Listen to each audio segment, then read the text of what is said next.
Hi folks, HR Funk here, with a brand new firearms review on a pistol that I never intended to purchase.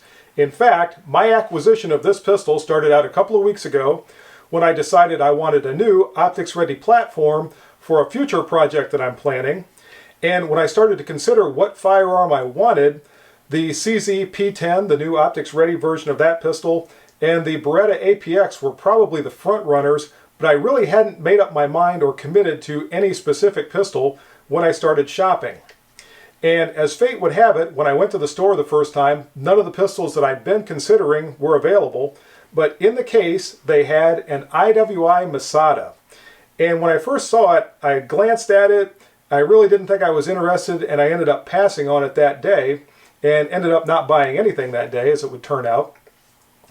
And when I got home later on, I started to think again about the Masada, and I started to research it somewhat, and I remembered it from last year in 2019 when it was released to the US market, but I really hadn't heard much about it in recent months, and I'd kind of forgotten about it. And the more I researched the Masada, the more I liked it, and I ended up going back to that same store then and purchasing this very one. Now the Masada is made by IWI, which is Israeli weapons industry, and they've been in business for a long time. They've built some very well-known firearms. The Masada is their newest pistol option, and we're going to take a close-up look at this Masada, and eventually we're going to head out to the range and I'm going to run some ammunition through it and we're going to see how it shoots. Now, to be perfectly frank, there were two things that caught my attention about the Masada early on. One was its MSRP, which is about $100 less than most of the competing options that are already optics ready. And the other thing about it was its name, Masada. I thought that was a cool name. And in fact, I even researched it a little bit, and I found out that it's a name with a history. Masada in Hebrew actually means fortress, and there is a specific fortress that is referred to by that name that's very famous in the history of the Jewish people. Now, I don't claim to be any kind of a historian or any kind of an expert on the Jewish people, but there's a story from the 1st century about a group of Jewish rebels hiding out in the Masada against the Roman army, and in fact, they held out for a long time. And the story's become an icon of the Jewish people's affinity for individual liberty. And the fact that they've applied the name Masada to a firearm, the very ownership of which is the essence of individual liberty, I think is pretty cool. So that's the story behind the name. If you want to know more about it, look it up yourself. Now, let's get on with that close-up look at this Masada. Now, as I mentioned a moment ago, the Masada is priced about $100 less than many of the competing options, and more than that from some other competing options. And it's obvious when you see the quality of this firearm and some of the features that are built into it that it comes in at a pretty good price. This one was $450 when I purchased it the other day. And it's also obvious that IWI has tried to cut costs wherever they could to keep that price down. One of the places that they've cut costs is with the box. And I've seen some reviewers criticize the box, but it is just a plain cardboard box. There's nothing fancy about it. And as far as I'm concerned, that's fine. If a manufacturer is producing a good quality firearm at a good price, I really don't care if that firearm comes home from the store with me in a paper bag, because once I take it out of the packaging, it's probably never going to go back inside it again unless I decide to sell it. When we open the cardboard box, we find the usual selection of items that come with a firearm. We have an owner's manual and some other paperwork. The Masada comes with two 17-round magazines. It also comes with 3 interchangeable backstraps. There is a medium backstrap that comes on the pistol when you get it, and there's also a large and a small. I've actually swapped out the medium that came on the pistol for the large. I tend to prefer the large back straps on most pistols, and that's the same way with the Masada. It also comes with a lock, and this is another thing that will never come out of the package, and a selection of optics mounting plates and screws. And I'll talk about these a little while later, but that's everything that comes in the box when you first purchase your Masada. In general terms, the Masada is a polymer frame striker-fired semi-automatic pistol that operates on the short recoil system. It is 7.5 inches in overall length, 5.6 inches in height, 1.34 inches at its widest point in thickness, and it has a 4.1 inch barrel. IWI lists the weight of the Masada as 23.5 ounces, and on the official Cabela scale it's coming in at just slightly heavier than that, about 24 ounces. And I don't know if the weight they list includes the magazine being inserted or not. As you can see, the magazine is inserted now, and it's just slightly over that, again coming in at right about 24 ounces. As mentioned a moment ago, the Masada comes with two 17-round magazines. They are of steel construction and appear to be very high quality. They have a plastic base plate that also has a shelf to help remove the magazine if it's stuck in the pistol, so you can get a hold of it and pull it out of there if you need to. And I like the witness holes on the back, and I like that they start with 4 rounds in the magazine, and after that there is 1 hole for each round that you have, so it's very easy to look and see how many rounds you have left in a partially fired magazine. Taking a look at the pistol itself, we'll start at the top and work our way down. The Masada has steel sights that use a 3-dot system, and I saw someone refer to these as plastic sights. They are in fact steel. I've also seen some people complain about the sights being 3-dot in nature, which strikes me as kind of odd because that's been the industry standard for a long time. Now, there has been some criticism of the pistol for shooting low, and that's one of the things that I want to see when I get out to the range. I've seen a couple of reviewers talk about that, and I've even heard a couple of them mention that this might be another one of these sighting systems where the bullet is intended to strike at the point where the front dot is located rather than the top of the front sight. Now, I'm not tremendously concerned if that is the case because I am going to be adding an optic to this pistol in the very near future. So these sights will become backup sights after that.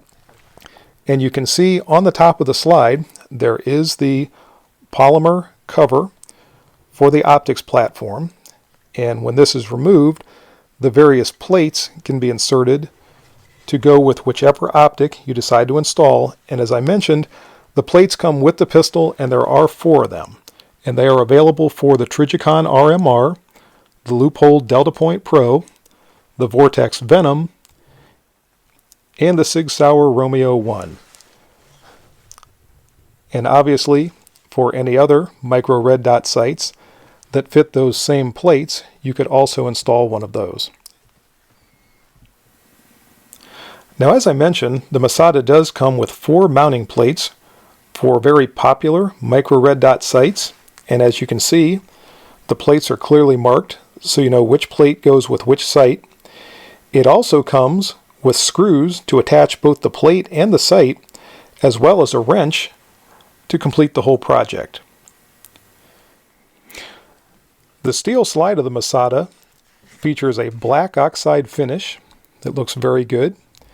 It's tapered near the muzzle to help with reholstering, and it also has, if you can see it, a very substantial extractor. That looks to be a very heavy-duty part, if you can see that extractor claw down in there, and I don't expect there's going to be a lot of broken extractors with the Masada. This pistol also has a cold hammer forged barrel with polygonal rifling, and just to show you the machining, you can already see on the outside, the machining looks very good. Both the fore and aft slide rails are very deep and allow for a very positive grip on the slide for hand cycling. When we disassemble the Masada, it comes apart just like most others. Once you lock the slide to the rear and make sure that the pistol is unloaded, you can allow the slide to come forward, press the trigger, and then move the slide forward off the frame. It has a captured recoil spring assembly.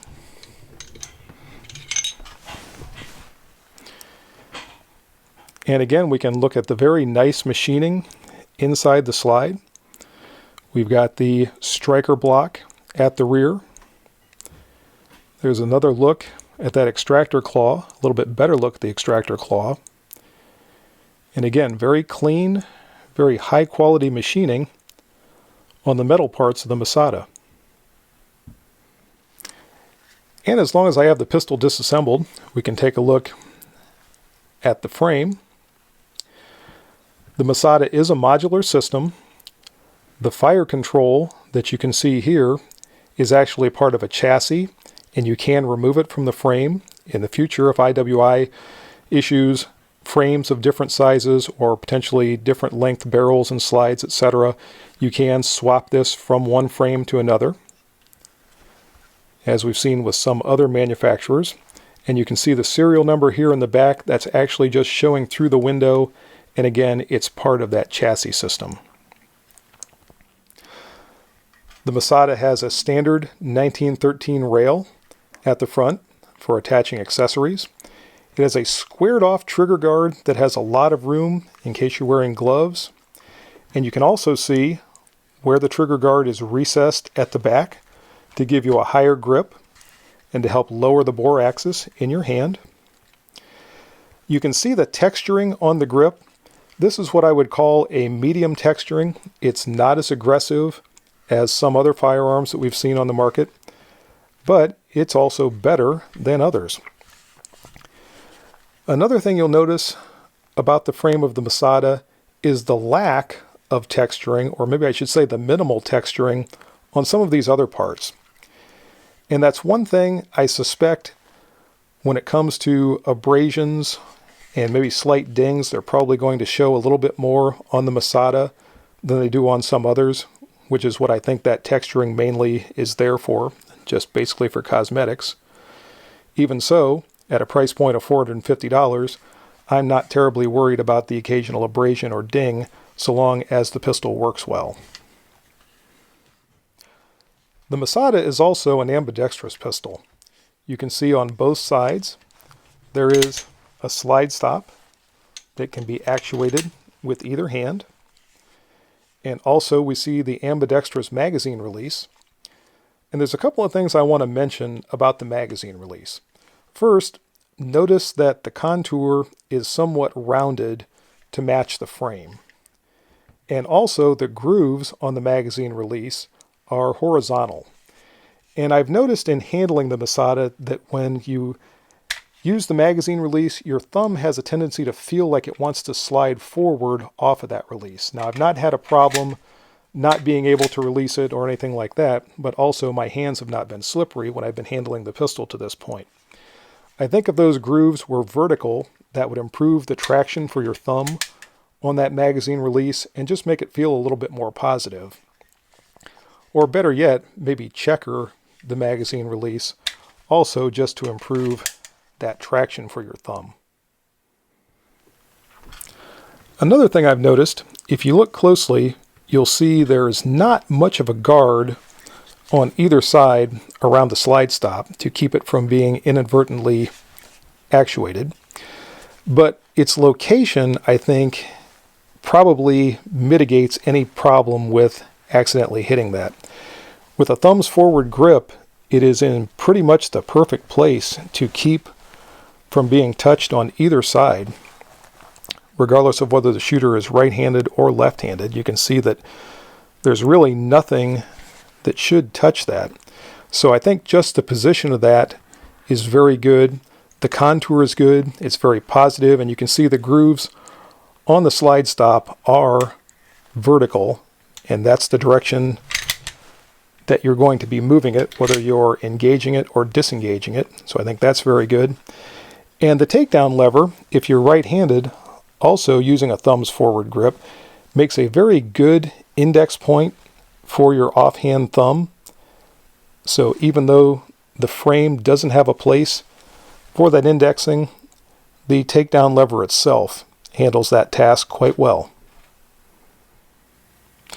Now, as I mentioned before, when I first received my pistol, it had the medium-sized backstrap on the grip, and I have replaced it with the larger option.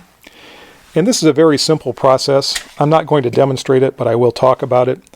All you have to do is drive out this pin at the bottom of the grip, and the backstrap that's on there will release, and you put the new one in at the top first and rotate it into position and then replace the pin. So it's a very simple process. It took me all of about 3 minutes probably to replace the medium backstrap with the larger backstrap. And it's time to talk about the trigger. As you can see, the Masada has a drop trigger safety, much like many other pistols have these days. And the trigger pull on the Masada feels a little different, but I actually like it. When you squeeze the trigger, you come up to somewhat of a stop, and then as you press beyond that, you'll notice the creep there as the trigger is moving, and then the striker releases. The reset is about the same distance as the amount of creep before the pistol fires. And most of the time, I don't like a trigger with any kind of creep in it, but this is so predictable and it's so smooth that I think it feels good. And I'll be interested to see when I get out to the range what I think of that. And just to find out for sure, I'm going to grab my trigger pull scale and we're going to see where this trigger is breaking. IMI lists the trigger as having a pull weight between 5.5 and 7 pounds. This one feels like it's probably in that 5.5 pound range. But let's find out for sure. And I've fired up the trusty trigger pull gauge. So let's see where the Masada's trigger is breaking.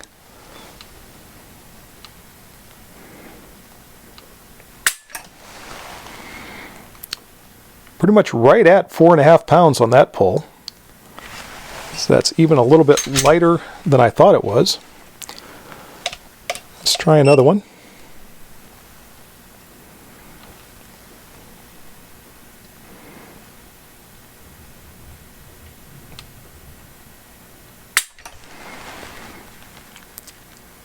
Just over 4.5 pounds on that one. Let's try one more.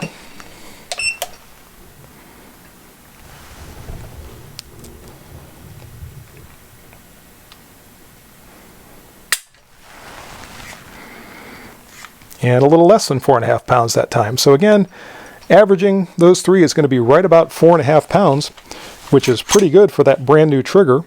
And I would imagine as it wears in, it'll probably get just a little bit lighter than that. So in the end, the Masada packs a lot of features and a lot of quality into a pretty economical package. There are one or two things I wouldn't mind seeing changed, like the grooves on the magazine catch that I talked about a while ago. But overall, I'm very excited about getting the Masada out to the range to see how it shoots. IWI does back the Masada with a 5-year limited warranty, so if you have a problem with it, you can return it for repair. I'm not expecting to have a problem. I'm expecting to have a lot of fun, actually, when I get this out to the range.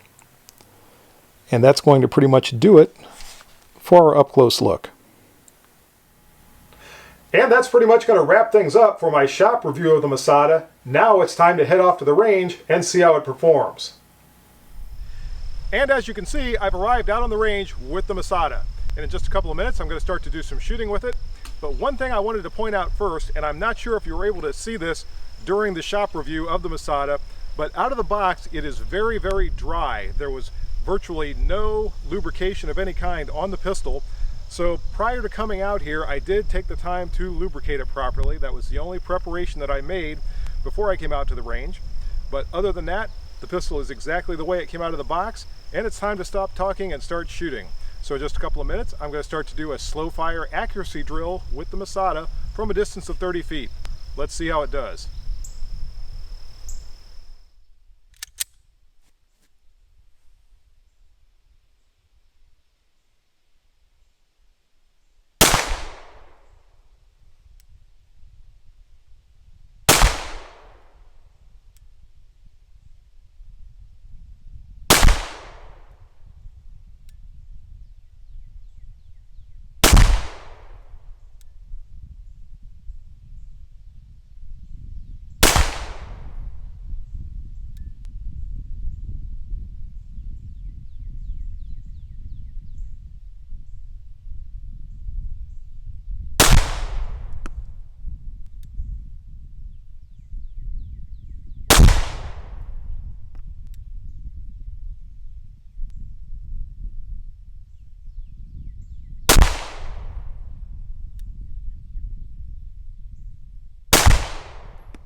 And I'm stringing the shots laterally a little bit with the Masada. I had one shot, it was probably this one that I know I pulled to the right. The rest of them are all clustered in about 2 inches, maybe just a little bit more. So not too terribly bad. For some reason, they're a little bit to the left, and that could just be a situation where I'm going to need to drip this rear sight slightly to bring them over. But for defensive applications, I'm not really seeing any problem with this level of accuracy from the Masada. One thing I forgot to mention in the shop review of the Masada is the loaded chamber indicator that you can see right here. That sliver of red along the top of the extractor indicates when there is a cartridge in the chamber of the pistol. And I've seen this on other firearms. I'm not a big fan of this type of a loaded chamber indicator because once the pistol gets a little bit dirty, that becomes very hard to see. Now, presumably it's tactile as well, but if you're wearing gloves or under stress or anything else, that's going to be very difficult even to feel that. So technically the Masada does have a loaded chamber indicator, but I would not rely on that tremendously. Always check your pistol with a press check if you're not absolutely certain that you have a round in the chamber. And on we go. I've now moved back to a distance of 50 feet from the target, and I've swapped out my bullseye for a human silhouette. I'm going to run a few rounds through the pistol from back here. Now you may have noticed on that slow fire 30-foot drill, the rounds were hitting a little bit low and slightly to the left. So that does seem to be consistent with what I've seen with other reviewers talking about the sights on the Masada.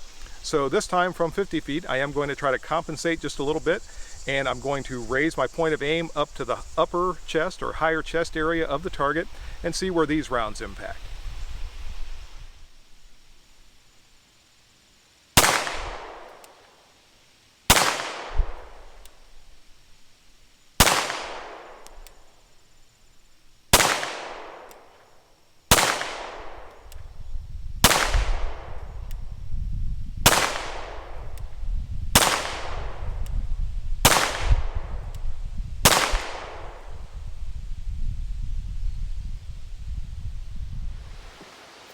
And those shots are looking pretty good from that distance of 50 feet. The Masada is hitting just slightly low. The tip of my front sight was right about here, and I'm hitting down in this area. But for defensive applications, particularly from that distance and firing at that shot tempo, I'm not too concerned about that. I have a pretty tight cluster right here. There's a few shots that strayed away from the main group that I'm sure are my fault. But again, otherwise, I think that's pretty good. I'm pretty happy with that 50-foot performance from the Masada. All right, things are looking pretty good so far. Let's pick up the pace a little bit with some 20-foot failure drills.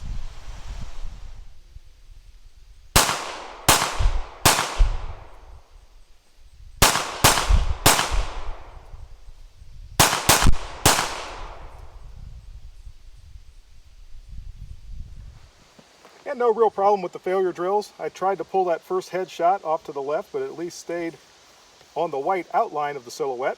Other two are good. Chest shots aren't bad. Again, I'm pulling these to the left a little bit. I think this is just me getting acquainted with this trigger. But I've got to tell you, I actually like the way this trigger feels. It feels like a very short double-action revolver trigger. And I think the more I shoot it, the more I'm going to like that. I'm just trying to get used to it right now. And we're up to a multiple adversary drill. This time, from a distance of 15 feet, I'm going to fire one shot at the target on the right, then 3 shots at the target on the left, and then 2 more shots at the target on the right, all in rapid succession. This should be an interesting test for this trigger on the Masada. Let's see how it goes.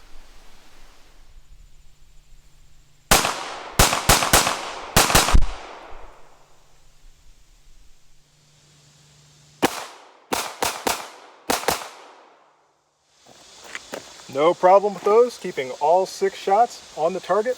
Have 3 good tight chest shots there. These are a little bit strung out vertically, but all in all, not bad. 2 shots on the spine, 1 of them in the lung. I'll take that, especially shooting at that shot tempo. So again, the Masada continues to impress, and as I get more and more used to that trigger, I'm liking it more and more. I just need to shoot this thing a lot and get more used to that trigger. Folks, some water bottle desperados just blew into town. What do you say we introduce them to the Masada?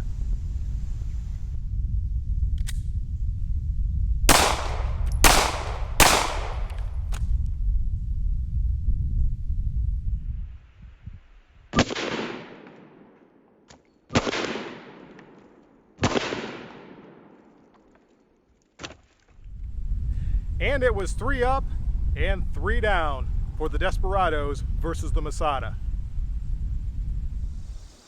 Folks, how about we try out the Masada on the Birchwood Casey swinger target from a distance of 15 feet.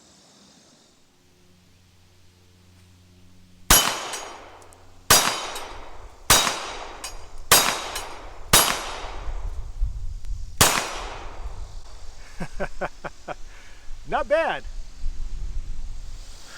Alright folks, it's the moment of truth for the Masada. Is it a 20-foot tack driver?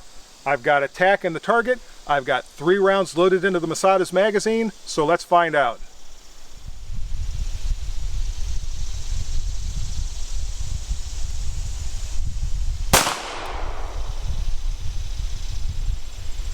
Just off with that first shot. Just off.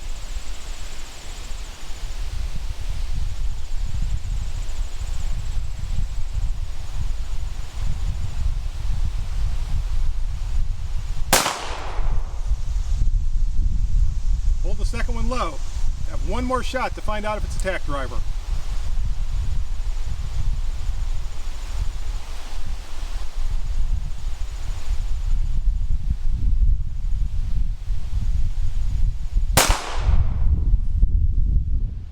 Folks, I was prepared to tell you that the Masada is not a tack driver, but that first shot actually hit the tack.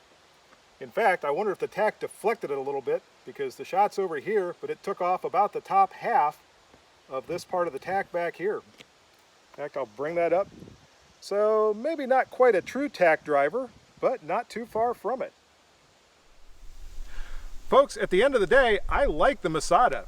It performs very well. It has reasonable accuracy for defensive applications. It's been reliable. There's really nothing bad I can say about the pistol other than those minor criticisms that I made back during the shop review. I really like it. I think when I get a micro red dot on here, I'm going to like it more. There's just a lot of pistol that you're getting for your money with the IWI Masada.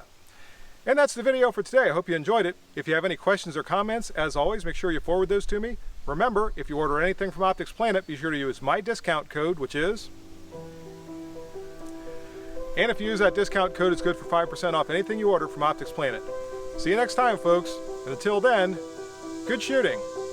Bye-bye.